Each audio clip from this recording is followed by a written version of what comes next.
Hi friends, இன்றைக்கி நம்ம veg biryani தான் செய்ய போகிறோம். என்னோடய ஸ்டைலில் ஒரு சிம்பிளான வெஜ் பிரியாணி தான் செய்ய போகிறோம். அதுக்கு நான் தக்காளி கொஞ்சம் அதிகமாகவே கட் பண்ணி வச்சுருக்கேன். எனக்கு தக்காளி கொஞ்சம் கூட போட்டால் ரொம்ப பிடிக்கும். ஸோ அதனால் நான் பண்ணியிருக்கேன். ஓகே ஃப்ரெண்ட்ஸ், என்னோடய வீடியோ பார்க்குறதுக்கு முன்னாடி இன்னும் குக்கிங் வ்ளாக்ஸ்க்கு சப்ஸ்கிரைப் பண்ணிடுங்க ஃப்ரெண்ட்ஸ். நான் இந்த வெஜ் பிரியாணிக்கு சீரக சம்பா அரிசி எடுத்திருக்கேன். இதை நான் 10 நிமிஷம் ஊற வச்சுருக்கேன். நம்ம ஊற வைக்காமையே அலசிட்டு 2 அலசி அலசிட்டு அதுக்கப்புறம் சேர்த்துக்கலாம். அந்த மாதிரி சேர்க்குறப்ப அரிசி உடையாமல் நல்லா வரும். நீங்கள் ஊற வச்சுட்டு எனக்கு சீரக சம்பா தான் ரொம்ப பிடிக்கும் பிரியாணி. ஆனால் எனக்கு பாஸ்மதி ரைஸும் பிடிக்கும். ஆனால் சீரக சம்பா தான் என்னுடைய ஃபேவரட். அதனால தான் நான் என்ன செஞ்சாலும் சீரக சம்பா தான் நான் செய்வேன். ஒரு சில நேரம் புலாவ் அந்த மாதிரி செய்யும்போது பாஸ்மதி ரைஸ் நல்லாயிருக்கும். இப்போ நான் ஆயில் ஊற்றிட்டு இதில் நான் அரை ஸ்பூன் நெய் சேர்த்துக்கிட்டேன். இது கொஞ்சம் நேரம் காயட்டும். இப்போ இதில் பட்டை கிராம்பு சேர்த்துக்கலாம். இது கொஞ்சம் நேரம் பொரியட்டும். அதுக்கப்புறம் நம்ம வெங்காயம் சேர்த்துக்கலாம். நல்லா வெங்காயம் ஃப்ரை பண்ண போகிறதில்ல, ஒரு கண்ணாடி பதத்துக்கு தான் நான் ஃப்ரை பண்ண போகிறேன்.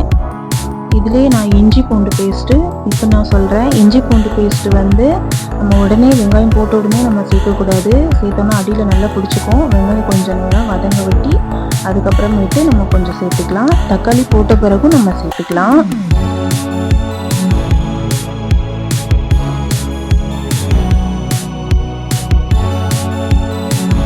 இப்போ இதில் பச்சை மிளகாவும் போட்டுட்டேன். இப்போ கொஞ்சமே 1 ஸ்பூன் இஞ்சி பூண்டு பேஸ்ட்டு சேர்த்துக்கலாம். அதையும் கொஞ்சம் நேரம் வதக்கிட்டு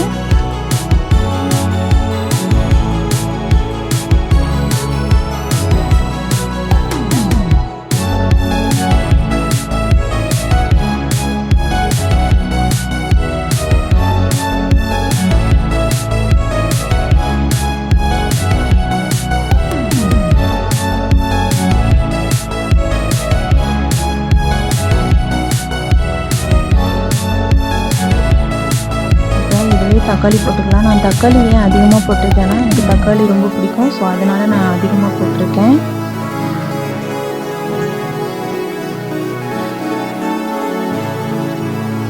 கொஞ்ச நேரம் நல்லா வதக்கிக்கலாம்.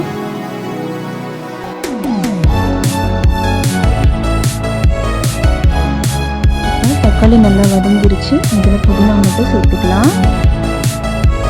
கொத்தமல்லி இல்லை, ஸோ அதனால நான் இதை சேர்க்குறேன்.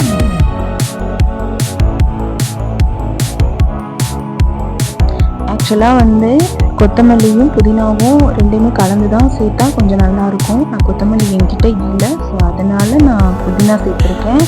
ஏன் புதினா மட்டும் சேர்த்துருக்கேன்னு நினச்சிக்காதீங்க. அதே மாதிரி நான் தயிரும் சேர்க்க போகிறதில்ல, லெமனும் சேர்க்க போகிறதில்ல.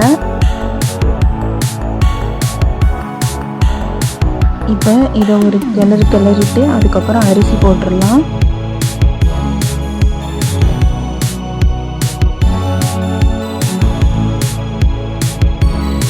போட்டாச்சு. இப்போ 2 கிளறிக்கலாம். இதில் உப்பு கரெக்டாக இருக்கான்னு பார்த்துட்டு இன்னும் கொஞ்சம் உப்பு போட்டுக்கலாம். நான் ஆல்ரெடி கொஞ்சம் உப்பு போட்டேன், ஆனால் உப்பு பத்தலை. இப்போ கொஞ்சம் நான் உப்பு போட போகிறேன்.